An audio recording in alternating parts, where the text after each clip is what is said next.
Hello, NCAC Nation, and welcome back to another edition of The Rundown. On this week's show, we'll catch up on what's trending from around the North Coast Athletic Conference for the week ending on Sunday, February the 1st. We'll open this week's show in the pool as NCAC swimming and diving squads have wrapped up their 2014-15 regular season training schedules last weekend in preparation for the 2015 NCAC Swimming and Diving Championships. Kenyon dominated in the pool over the final weekend of competition, and they swept the final NCAC Athlete of the Week selections for the 2014-15 season. After earning a pair of dual meet sweeps over Ohio Wesleyan on Friday and Wittenberg on Saturday.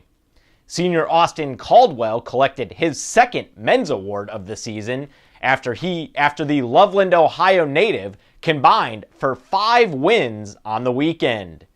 In the duel against OWU, he touched first in the 50 free in 20:67, the 100 free in 45:25, and was the anchor swimmer on the 400 free relay that reached the wall first in 3:05:13.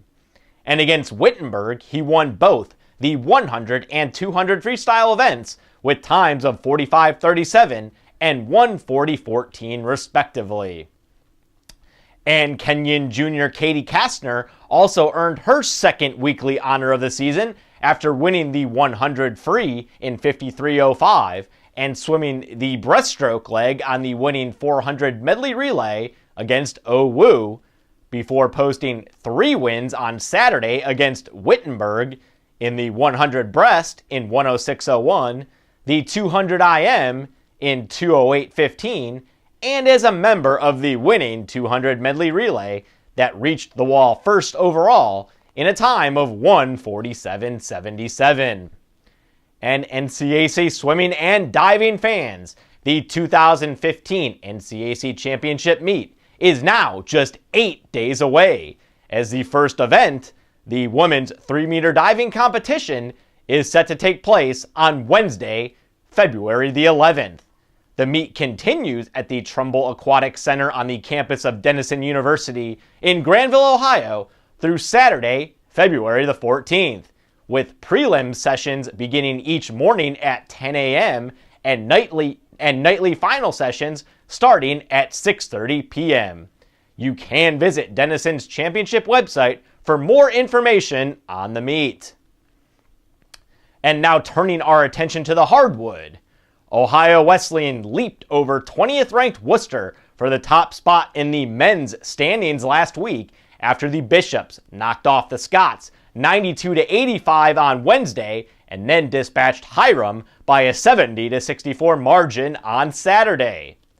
OWU junior post Claude Gray did earn his second Player of the Week citation of the season after he erupted for a game-high 29 points against the Scots after shooting 10 of 21 from the field, 6 of 12 from the three-point range, and 3 of 4 at the free throw line in the 7-point victory.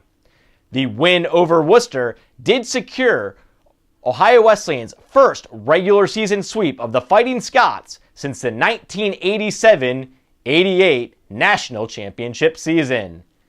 Gray, who's a native of Avon, Ohio, also added 17 points in the win over Hiram, and then finished the week with combined totals of 46 points and 10 rebounds, and shooting numbers of 49% from the field, 42% from beyond the arc, and 80% from the free throw line.